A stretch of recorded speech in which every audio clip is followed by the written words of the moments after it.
Want to check out right away is just push on the wingtip of this foil. Stiff, man. But its flex is... Well, yeah, there's always going to be a little bit. It's pretty stiff. It's very stiff, and it's the same thing in twist. Yep.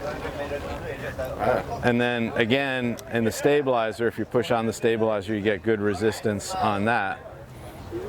Yeah. And that's...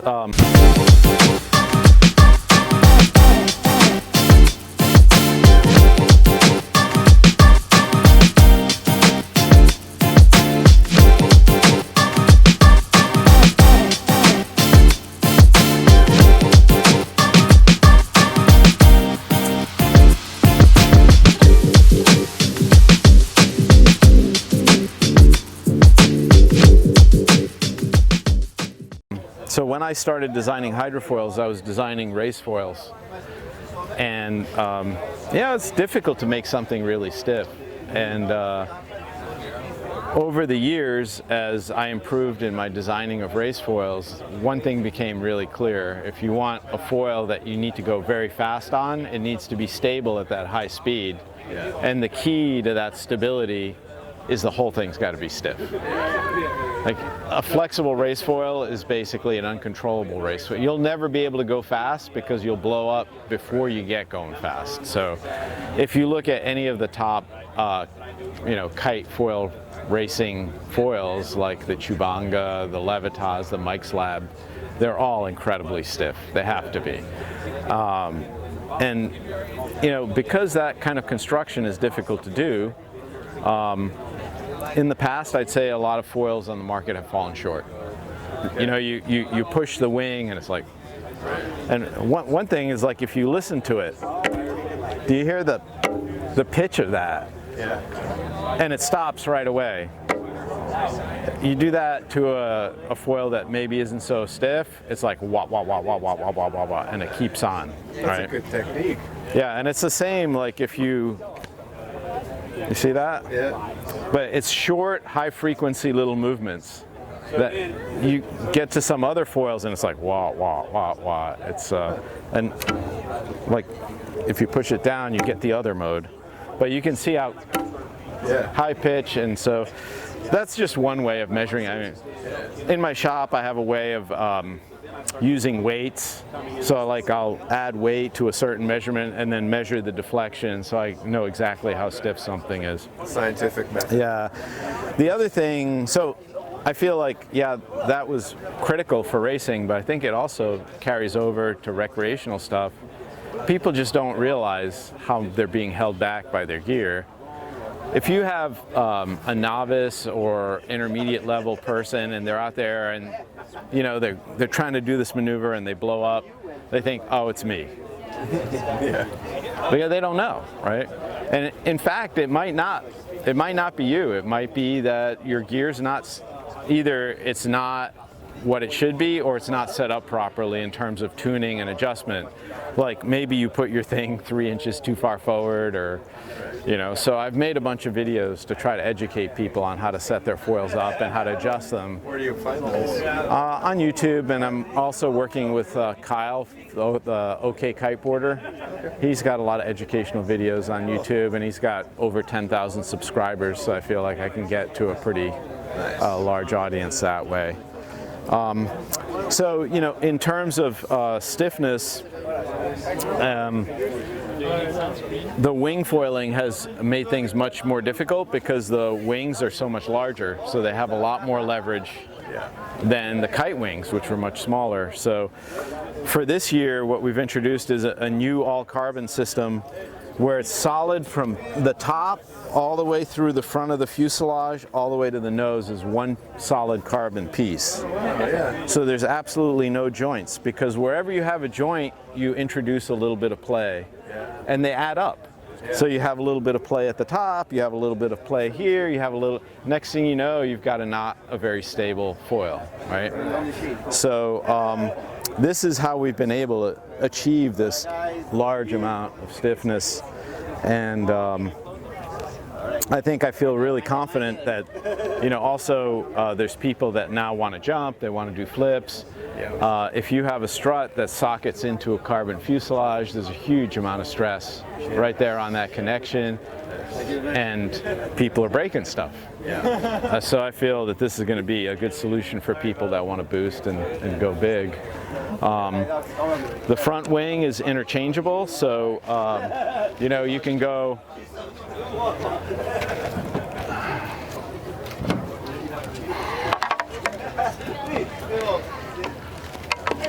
If you're a heavy guy and you're starting out, you can do the 1740.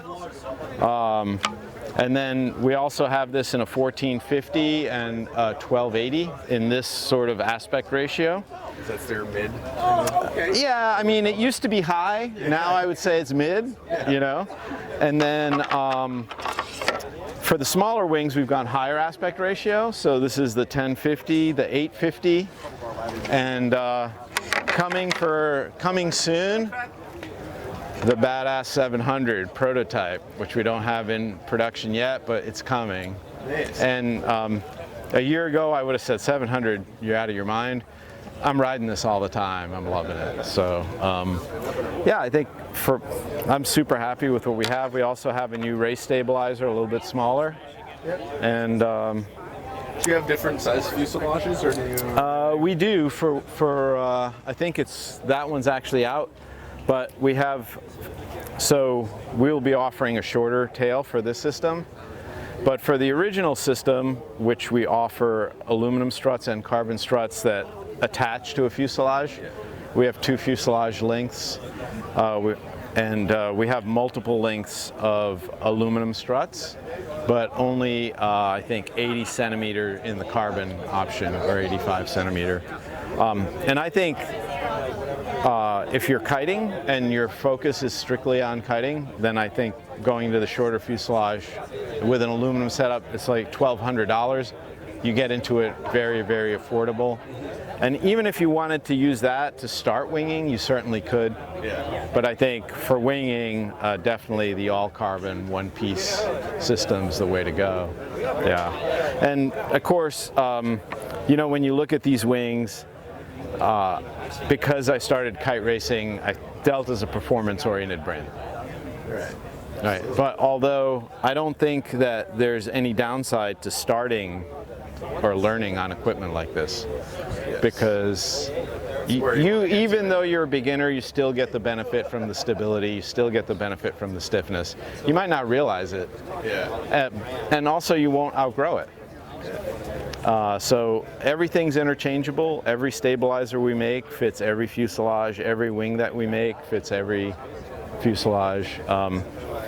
I do have some videos on how to tune stabilizer angle, because I think that's critical, and it changes depending on your weight, your riding style. Everyone should tune their gear. I believe in that. I don't think that any manufacturer can put something out there with interchangeable wings that the stabilizer angle isn't going to need to be tuned. And trying different stabilizers is all the rage now, and that's great. I'm glad people are experimenting, and I always honor experimentation. But what people need to know is when you try a stabilizer, you need to tune the stabilizer. You need to shim it to the angle so that the foil is performing correctly with that stabilizer. Then when you try another one, you need to repeat that process. And then you need to compare those 2 endpoints, because if you're just swapping stabilizers out, you don't know what the angle is. In the end, you could just end up with the stabilizer that's closest to the right angle and say, oh, that's the sweet one, right? Stabilizer. Yeah, for sure. How do you find that out? Like, how do you know when it's at the right angle?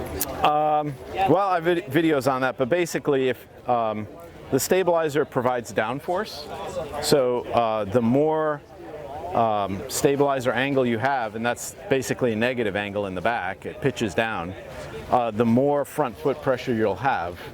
So the key to the whole thing is that you want consistent foot pressure throughout the entire speed range. So if you're comfortable going on a wing, say you're going 15, 16 miles an hour, your feet feel comfortable, you feel like you're dialed in. And then you point the thing downwind and you accelerate to 18, 20 miles an hour. And now it feels like it's pushing you out of the water and you're on your front foot. That's a certain indication that you've got too much down angle in the stabilizer and you need to shim the front of it up. So I would just keep adding shims until you feel like you have comfortable even foot pressure throughout the whole speed range. I would say that in general, most foils have a little bit more front foot pressure than you necessarily need. And of course, you know, you're going to shift front foot pressure by moving forward or back on the board or moving the foil forward or back in the box. But that's not going to be over the entire speed range. That's just going to be at a particular speed range. Interesting. So, yeah, that's... And so what do you usually shim it with? Just like a piece of expired gift card, you know. It doesn't have to be fancy. No, it's like, yeah, I realize there are some people that aren't comfortable experimenting, aren't comfortable changing things around. And that's fine, but maybe you can find the hot shot at your beach that knows how to do that and he can help you out, you know. So if you're not comfortable with it, then, or the shop that sold it to you, maybe they can help. Or watch a few videos. And what's the worst that can happen? You shim it and it makes it worse. You take the shim out. If you shim it and you make it worse, then take that shim out and put it in the opposite direction and see if that makes it better. But I realize there's a lot of people that, you know, have full-time jobs, family commitments. They just want to ride. Yeah, just right. want to put it together and get out there. But yeah, that's great information. Thanks for taking us through this. Yeah, absolutely. I think it's something that a lot of people wouldn't know. You know, I wouldn't know it. Yeah, absolutely. Yep. It's great information. Your 1500 wing was one of our favorites during gear testing. Oh, awesome. Last year. How do you think wings like that are going to fit into the range 2-3 years down the road? I think so. Actually, the person that had it out brought it back, which is great. So we can get a shot of it. Lad. I'm gonna wait because I think it's got low to ride. So Okay. hopefully. Cool. So yeah, the 1500 wing is so different from all the other wings I've shown you, right? Those are all high aspect wings. So the original design idea behind the 1500 was I was experimenting with riding without a stabilizer at all. So I wanted to make the wing so pitch stable that you could do that. And the way you do that is you actually flip the trailing edge of the wing up a little bit. So it's sort of like the stabilizer is built in. Do you want me to get out of the shade, or I'm half in the sun, half in the shade? Okay. Yeah, and it worked. I mean, I could ride without a stabilizer. It's an exercise in balance meditation, I would say, to ride a kite and you're just on a point, and I love it, but it's a challenge. Yeah, I kite a lot and I wing a lot, so I have a lot of practice. It's not for everybody, for sure. But then I tried it with a stabilizer and I said, like, oh my God, this is so easy to ride.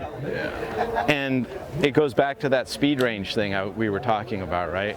I'm sure if this was one of your favorites, the reason it was one of your favorites was that it's fast. It is fast. It's faster than a lot of smaller. Yeah, it's ridiculously fast, and it keeps its trim, so at high speed it's not pushing you out of the water.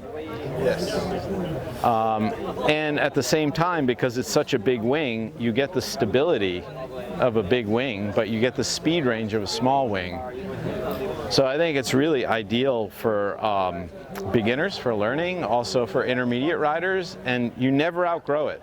You can wing with it too. You can, and if you put it on a wing foil setup, it is remarkably fast, and it turns. The maneuverability is unbelievable, but it has no glide.